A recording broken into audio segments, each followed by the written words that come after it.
Welcome everyone to WSI's webinar on Web Analytics, How to Make Your Brain Smarter with Data and Insights. My name is Cheryl Baldwin and I'm the Director of Marketing Communication at WSI's Corporate Head Office, and I will be your host today.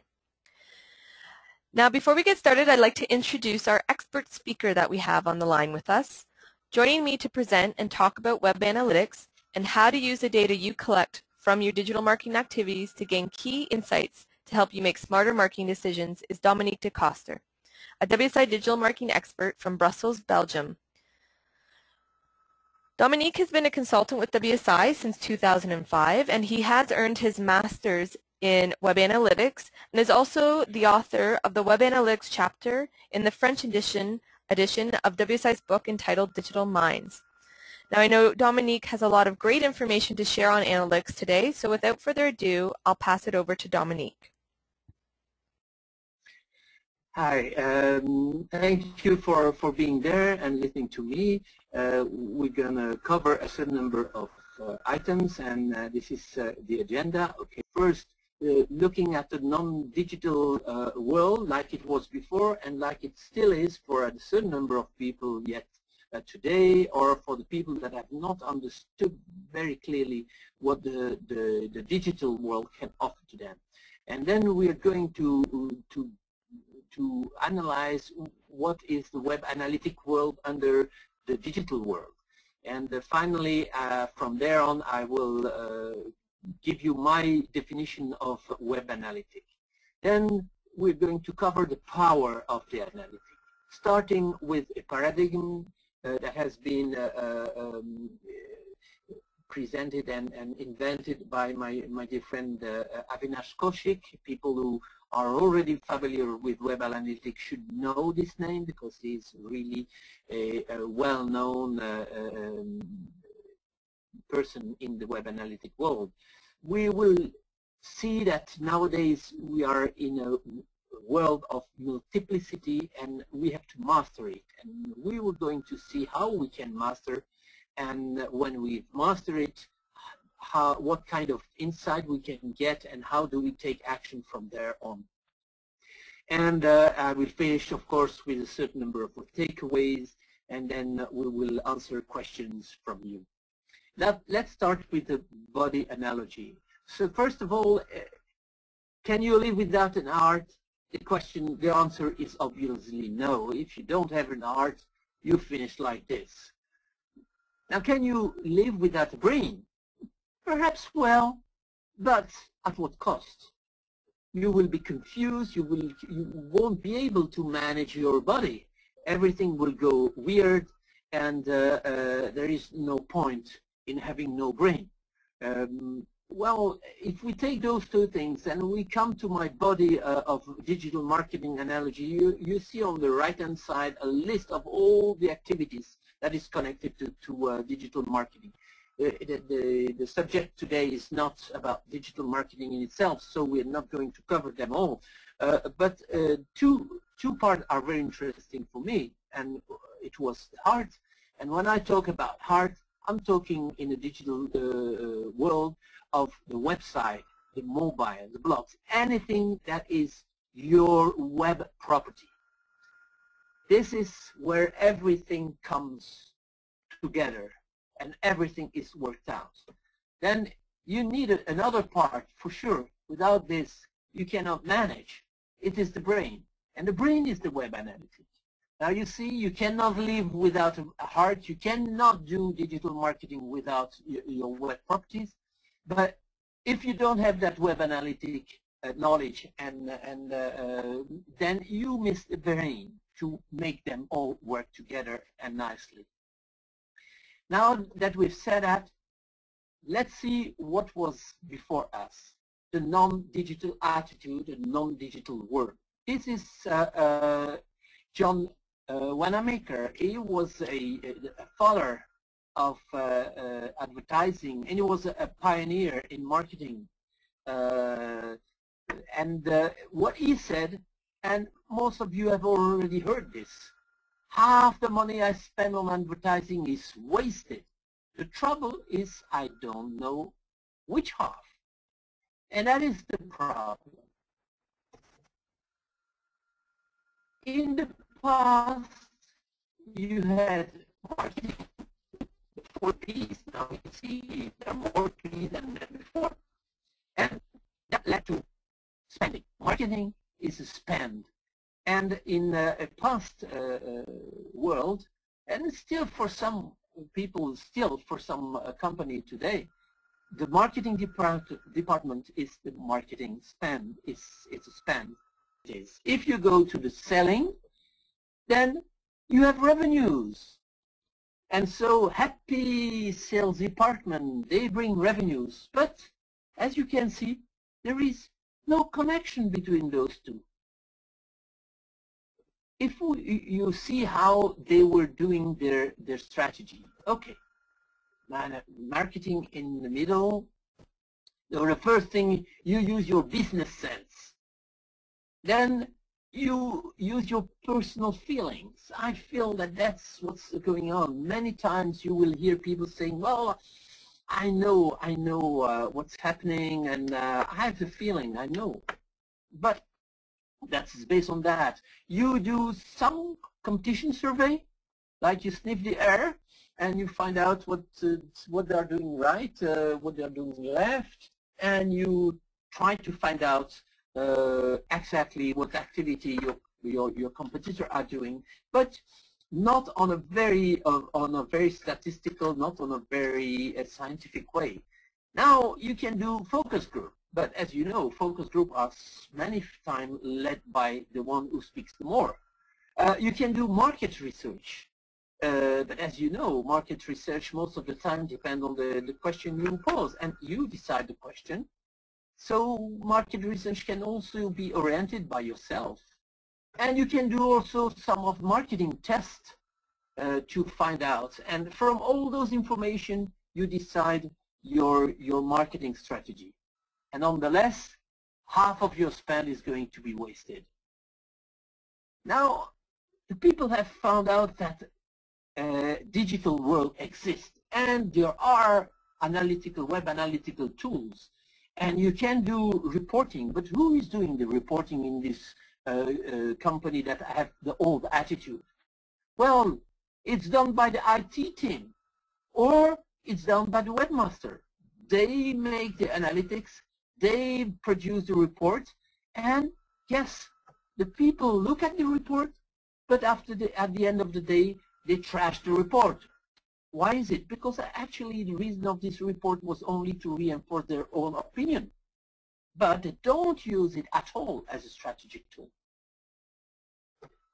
In the new reality, in the non-digital world, you had this old kettle, and you use recipes, but those are old recipes. In the new reality, you have new kettle, and you need to use it not with the old recipes, because it's not going to work.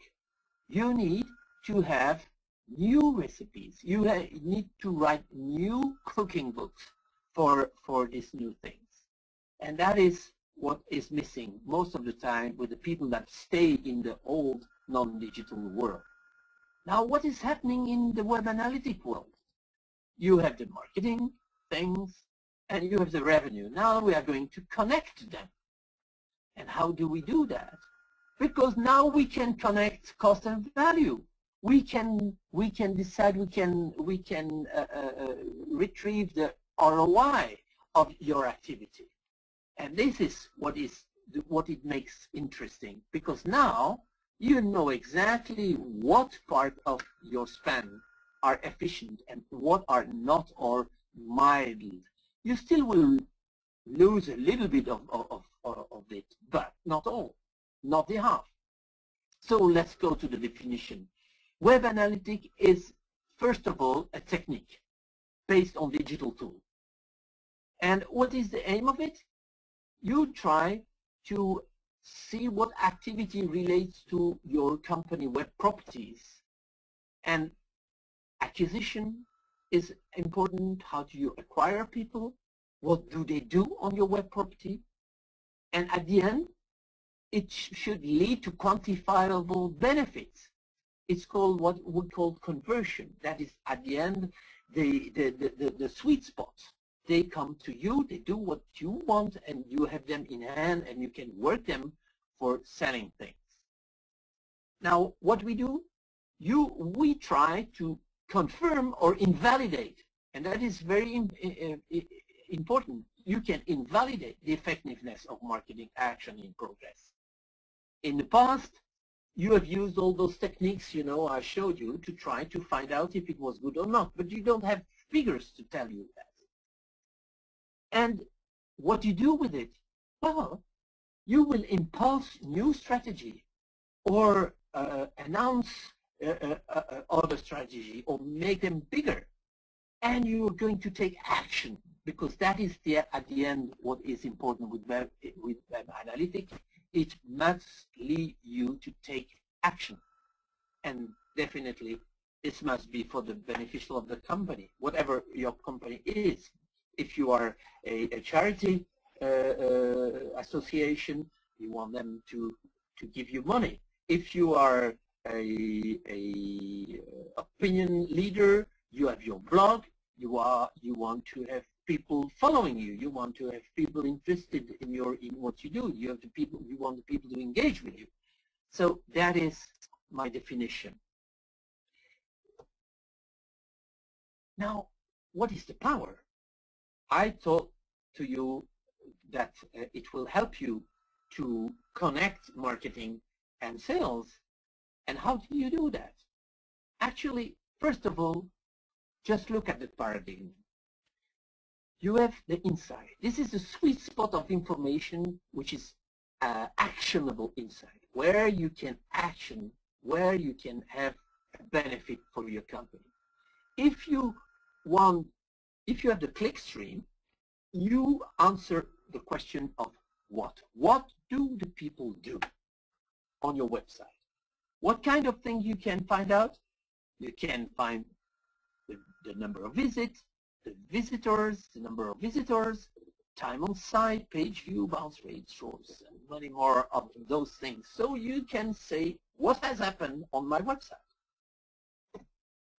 What can you use as a tool? You can use all those lists that I showed you, but you see Google Analytics is in red. That is because Google Analytics has something that all the others don't have. It's free. It's free of charge. The background here is that all the information are collected and maintained in the cloud, in Google's cloud, whereas all the other are inside tools that cost you a lot, that sometimes do a little bit better than Google, sometimes less, but that depends really on how critical is the fact that your data are outside of your building. Now we know the what, but look how far we are to know the real inside, because we have too much information. How do we get closer to this actionable insight? Let's look at something more. How much do the people do what they do? Now you need a little bit more than Clickstream. Clickstream helps you for some information. But actually, you want to know if the action, the people that came to you have increased your revenue, if your web property have reduced in some way your cost, and at the end, if it has improved your customer satisfaction or loyalty. Well, depending on the type of website you may have, perhaps only one of these or two of these are sufficient to know. But at the end of the day, your web property have to deliver against one of those three outcomes. What can you use? Of course, the Clickstream, but you can use many other tools. Your internal ERP tools.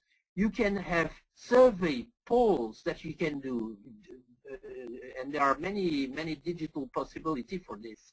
If you have a blog, go to Technorati. Technorati is a website that will tell you a lot of information, give you a lot of information about how your blog is doing. Then if you have, of course, social property, you can go in Facebook Insight to see what your Facebook is doing. Tweetalizer, YouTube stats, and many more. And you get all those information and you put them into your report later on. You compose them because this information are going to help you to analyze how much the people are doing what they're doing. Now, very interesting, why?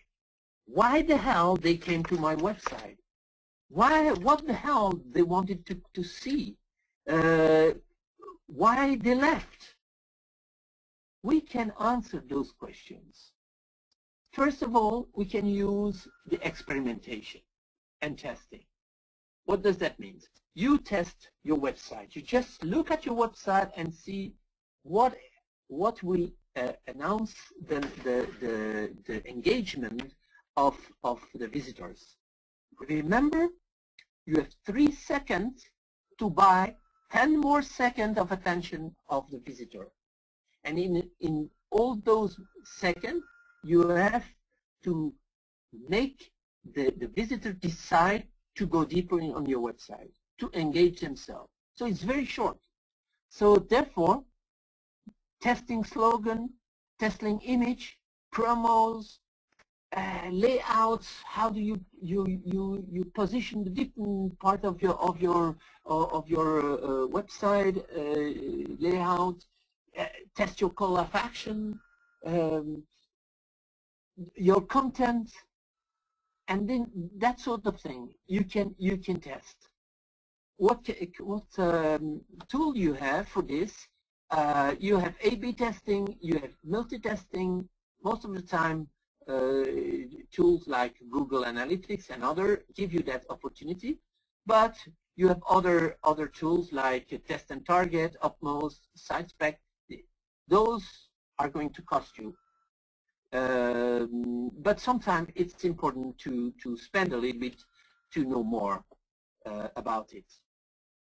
Now, you see, we're still far from this insight. We want to come closer. So we have another why that we can have. Why? But just ask the people. Just ask the visitor, and that is what we call voice of customer. That will give you more insight, because this time it's not only what they do that will help you, it's what they say to you. And the kind of information that will be very useful for you is, of course, ask them the reason of their visit. Ask them if they completed the task or not. Perhaps they didn't find. Ask them why they went away. Ask them if they were satisfied. This is very, very important, because that will help you to master and concentrate more on the real benefit, which is really to know what they want and to give them what they want. Or sometimes you may perhaps find out that you are attracting a lot of people that are really not interested by your website, and you should avoid them. So probably that will have influence of your acquisition strategy. What kind of tool you have here? One very good is Fortune from ePerception. I tell you, there is none of those that are really free of charge. Yes, surveys. Although some are still will cost you a little bit, but if you go on Monkey Survey, for example, SurveyMonkey, the first level are free of charge. You can also have surveys on other tools, like if you use Constant Contact for your emailings. Inside the tool, you have also a survey that you can use. So all those things are interesting for hearing the voice of the customer. And now, what else? What else can you have? It's that competitive intelligence. You remember? The old way was to go out of your window and look right, look left, and look around, see what you find, but it's not very statistical. Now you can have information that are very statistical. You can learn how they perform against you. You can learn what strategy do they use. Do they succeed in the strategy or not? How better are they in those strategy? And there are many other information that you can learn. What can you use as a tool? Those are fantastic tools. Compete, G-Shift, Espionage, SEO Power Suite, Google Trends. Oh, Google Trends is free of charge. Benchmark, but Google Trends will not give you all the information you need. But at least there are quite a lot. Now, you see, we are really very close to this insight. We still have a little bit of waste, but it's no longer half of your money. And today you can see from all I've presented to you that the variety of tools that can analyze the web is so numerous, and the number of business they have access via the web to data, and the numbers of environments that are active on the net today make the analysis more and more diverse, more and more. We are now in the world of multiplicity. What you never have dreamed to understand before, with a few clicks today, you can analyze it. And you can analyze it in mass of different angles. Because not only the number of data has exploded, but the type of data, whether qualitative or quantitative, have multiplied so much. So how can you master that? What is the challenge? The cycle is significantly shorter. In the past, you could wait a while to have information, but now, in the global world, with internet, with all those things, the cycles are so short. The second is the concept of multiplicity is everywhere in the web. And it's really the most important. Big data is there.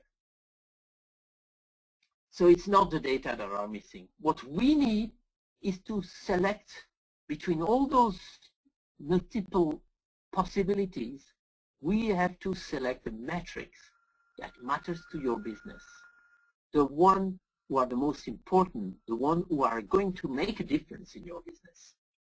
The first thing you have to do is set your objective. What is the objective of the company? And what is the objective of your website? Ask yourself, why the hell do I have a website? What exactly I am expecting to achieve from being on internet? Avoid those websites that are just on internet just because you have to be there. If you don't ask yourself those questions, if your website is not going to help you doing this, then you're losing your money. So first thing, big picture, what is the objective you want to achieve? Once you have that, now you can go into more detail. How do I reach this objective? Using some goals. Goals are specific strategies, specific tactics that you use to achieve your final objective. Now, depending on the type of website you have, there are three main goals. One is to gain money. So in this case, you have an e-commerce website, or you want to be more known and you want to capture a lot of information from your visitor. You want to attract them to come and visit your website, then you have a marketing website and you have to have goals for this. And the last one is if you have a blog or some informational website, you want the people to be satisfied. You want to engage people, and then your goal is really the satisfaction. And depending on the type of website you have, your goals are going to be of that three categories. Now that you know your goals, you have to find out when can you say that you reached the goal. You have to set up an information that will indicate you if you achieve your goal or if you didn't achieve your goal, and that is KPI, performance indicator. This is one of the most important and critical things that you have to do. If you don't understand really your business, or if you let people that don't understand your business doing this, there is a good chance that you fail. So be careful. This is very, very important.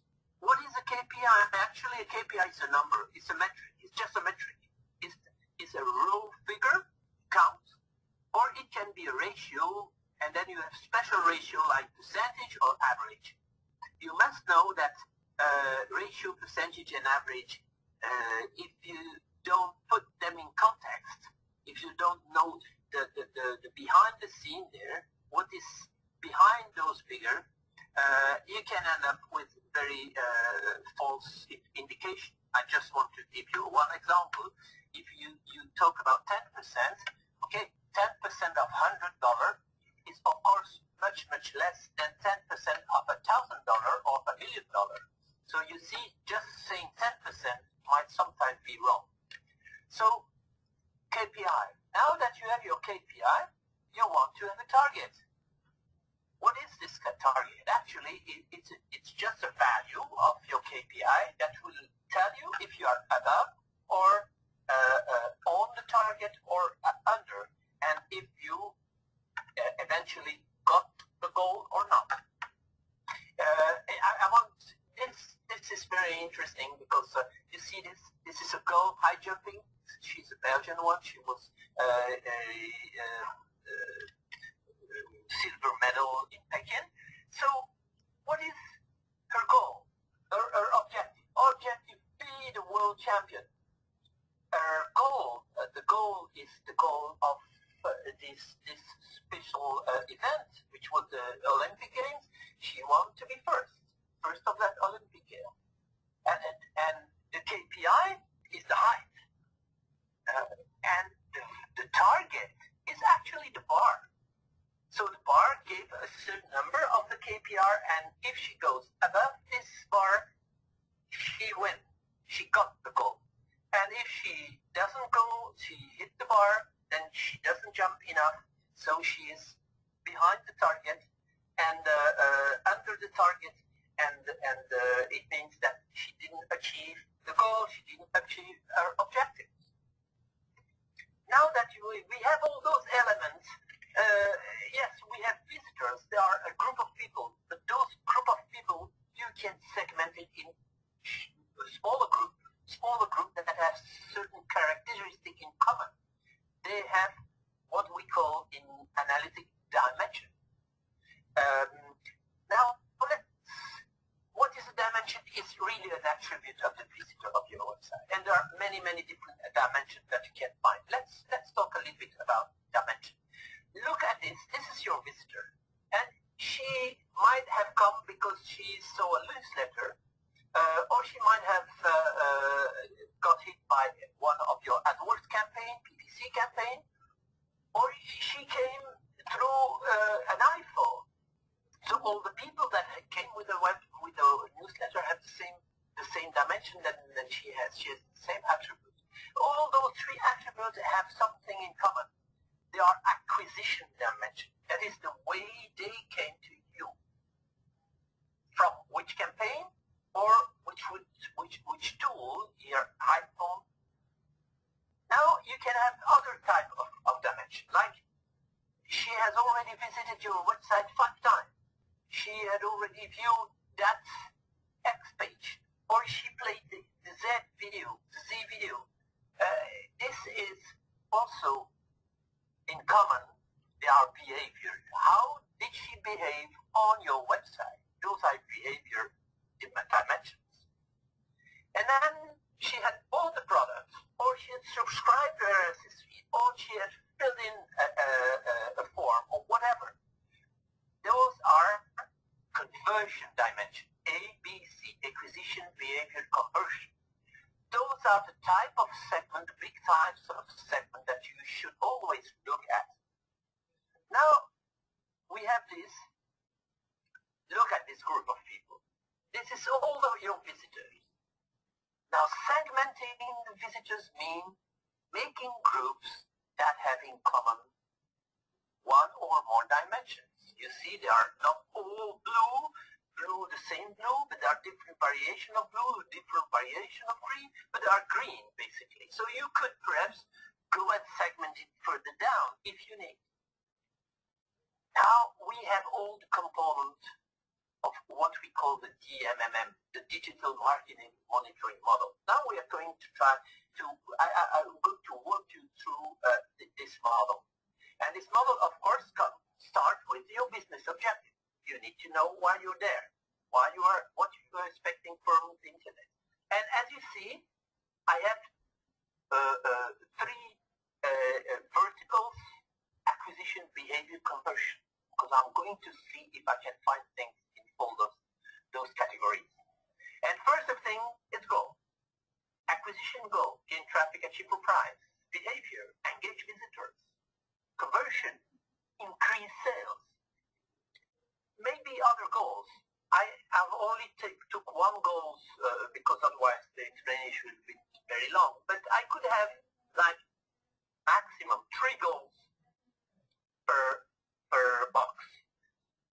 Now, from each goal, I need at least one KPI for each goal, and KPI is related to goal. And as you see here, I choose 1 KPI for acquisition, 2 KPI for engaged visitor, 2 KPI, maximum 3 KPIs per goal. If you have more than 3 KPIs, you are handling too much information, and most of the time you didn't choose the critical one. If you choose the critical one, 3 maximum should do. And if they are not good, you will churn them later on. You will kill a KPI and have a new one. Remember, KPI are very, very critical when you choose it. Now that I have my KPI, I want to have targets. And as you can see, targets are really numbers. Target, $10. Target, I want a completion rate of 10%. And those are really the bar that I've set for each of the KPI. Again, there is 1 target per KPI, and each KPI has to have a target, otherwise you're not analyzing anything. And of course, I want to segment it. Again here, I choose segment. You see, a segment can be for several KPIs. You can choose the same segment for several KPIs. But in each segment box, you see, the maximum I choose is 3. Again, never take more than 3 segments. You can segment for each KPI if you want. But actually, segment is more related to goals. Now that I have this, I have my roadmap. This is really what I want to see, because if I analyze this, I must come out with this actionable insight, you know, this little ball, this sweet spot that we were talking into the model before. Now let's look at a DMMM that I have done myself. This was when I was doing my mastership with Market Motive, and my teacher was Avinash, Kaushik, and I just analyzed his own website, his own blog. And the blog, the main objective of the blog is make web analytics more friendly. And it has 2 goals. One goal is have conversation with analytic fans, and the second is more of a commercial type. You want to sell more books and sell more tuition from Market Motive, and have more speaking engagements, and he is advertising for that on his blog. So that is things that I also try to find out. But okay, let's just concentrate on the above part, which is the most important of his blog. And you see what I have as KPI. I want to analyze visit with comments, because I want to have engaged users. I want to see if there are the number of RSS feed subscribers, because the RSS feed subscribers show you that the people people are engaged and they want to know more and they are interested by the blog. And also I want to know if the customer are satisfied. You know, satisfied customer means that I have used another tool than just only an analytic tool. I had to work with one of those voice of customer tools. Target and segments. You know, I want to see the acquisition sources segments to see what those groups are doing against the different KPIs that I have here. I want to see what analytical related keywords they have chosen, if they are better if they choose one or the other keywords. And I'm also trying to find out if the people are using the on-site search or not. Now, when I have this, the first thing I do is I'm going to replace in this DMMM all the information by actual figures. And when I have that, then I will build a dashboard. And the dashboard will look like this. You see? Main objective, speak to what is the main objective? What did I spread the good news about web analytics? That's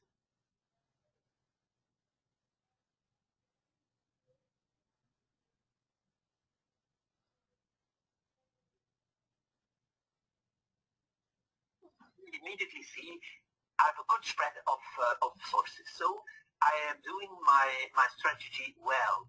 Because if, for example, you have more than 50% on your search engine, you know, if Google comes with a panda or a penguin type of gimmicks, you may drop your search engine a lot. I mean, you're going to lose a lot of visitors. And it will be very important in your number of visitors. If it's only 40% or 30%, which is good for a search engine level, and then of course you don't depend only on that. You depend also on your referring sites, link building, and you on your other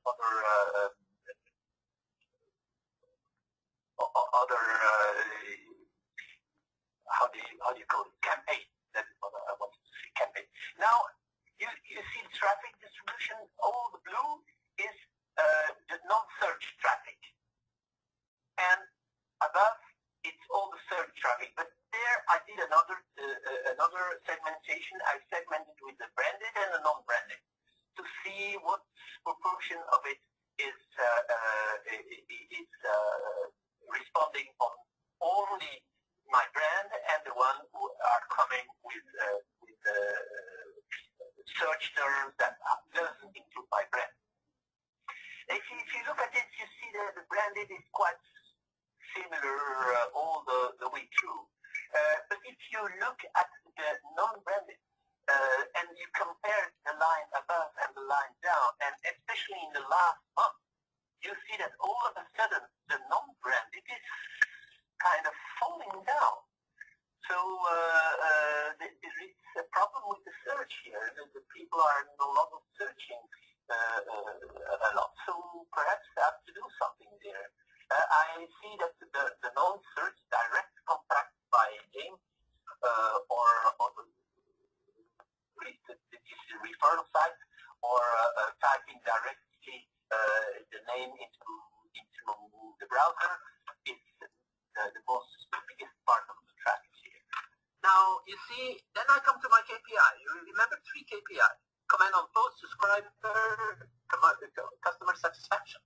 And I analyze 1 year, which is 2010, and I compare also with the first quarter of 2011 to see if what has happened in 2010 is going to repeat the next year. So you see for the first KPI, okay, I'm a little bit lower than the target. If I just look at it, I might be happy. But if I look at the first quarter of 2011, there is a fantastic drop down. And that is something that I should worry about. If I look at the subscriber, I see that if you see the curve, it's started very high, then for a month I had nothing, and then it comes back, but it's falling with the time. But all in all, I can see that during 2010, I was largely under target, and the Q1 just repeat this level, which seemed that either my target is too high, or I need to do more effort to have more subscribers. If I look at customer satisfaction, I see that I'm a little bit lower than target. Again, perhaps my target was a little bit too high. I should perhaps go a little bit lower. 90% is quite a good one, actually. And 87, which is the level, is not too bad. Of course, I don't have anything for Q1 in 2011 because customer satisfaction is something that don't stay for ages. It's something that you use for 1 or 2 months, not more than that, and you can repeat it later on. But what is important, you see, everything that I told you now is in my key insight. I'm telling the guy who is reading this what I found, what he can see in those figures. Although he has very clear information when you look at these blue figures in the middle. In very, very short time, he can see where are the problems and what he has to focus on. Now, I focused especially on one thing that I'm going to show you, because I realized with the voice of customer, I realized that a lot of people were not so happy because they didn't find what they wanted. And when you ask what they wanted, actually they searched on the items where the answer was on the website. So why don't they find the answer that they are searching for, although it is on the website? And therefore, I drilled down on two different things. You see,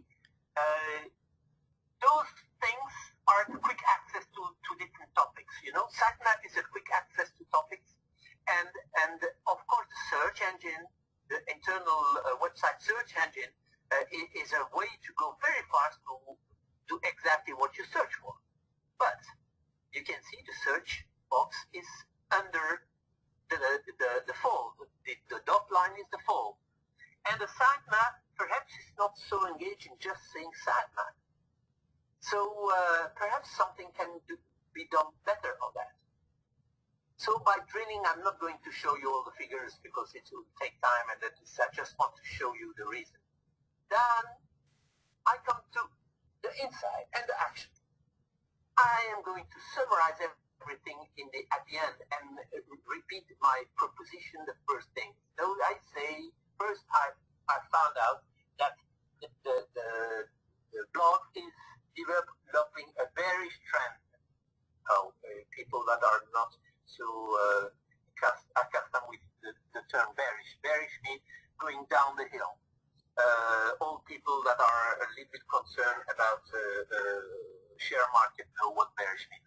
Concerning the engagement of visitors, less comments, less RSS followers. And I saw also in searching that the social network was not so well used by Mr. Avinash. So this is also something that I just told to you. They could not find the exact answer of the question, although the answer was on the website. So I'm going to recommend things. I will recommend to position the site search a better way, so that I can announce the customer satisfaction, and which will give more people coming to look at the website because they can find what they want. And the second big recommendation I would do is to use a little bit more campaign and structured campaign in the social media, because that will augment the brand awareness and probably augment sideways the number of people that will sign up for the RSS feed or comment on the posts. So, of course, this is a resume. I didn't want to show you the whole thing, but that is things. And what's amazing is that 2 weeks later, you've seen how the website looked like. Now 2 weeks later, it looked like this. So you see, the website search was about the fall this time, and actually all the main chapter, the main subject that were already talked about on his blog was down there, and you can just click and go directly to the subject. And there was different things that Avinash used to make his website more friendly and more easy to find things. So that was very happy for me. And now, what do you have to take away from this?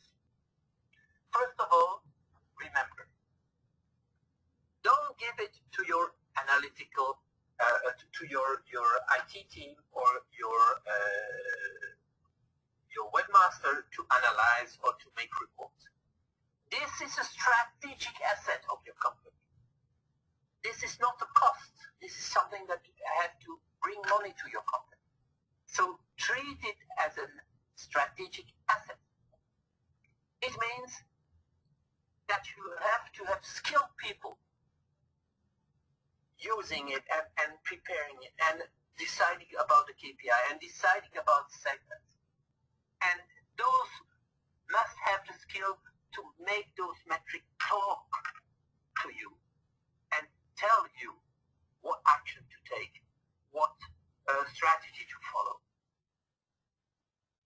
If what you do doesn't lead to action, then you fail. If one of the goals, one of the KPI, one of the segment doesn't help you to understand more, kill them, share them. That is, if you don't do that, you don't have a strategic tool. And remember what I said at the beginning, it's the brain. It's the brain of your whole digital marketing strategy. Every action that you do, every single strategy that you can use in digital marketing, you remember that long list that you saw with the body? If you don't have the analytics, you cannot manage them correctly. You cannot have a connection between what you pay and what you get at the end. Remember this sentence of Charles Darwin. Species that survive are not the strongest nor the most intelligent. They are the ones that are most responsive to changes.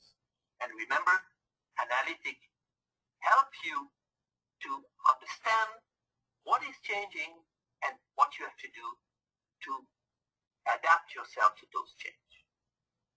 So I think that was it.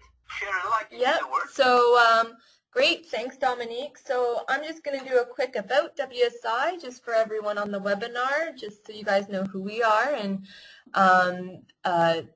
Dominique representing WSI as well. So WSI is a global leader in digital marketing, and we have offices across the globe in more than 80 countries, such as Dominique himself located in Belgium. And as you know, we provide advanced digital marketing solutions, web analytics being one of them, as well as the many others that Dominique hit upon in his body analogy.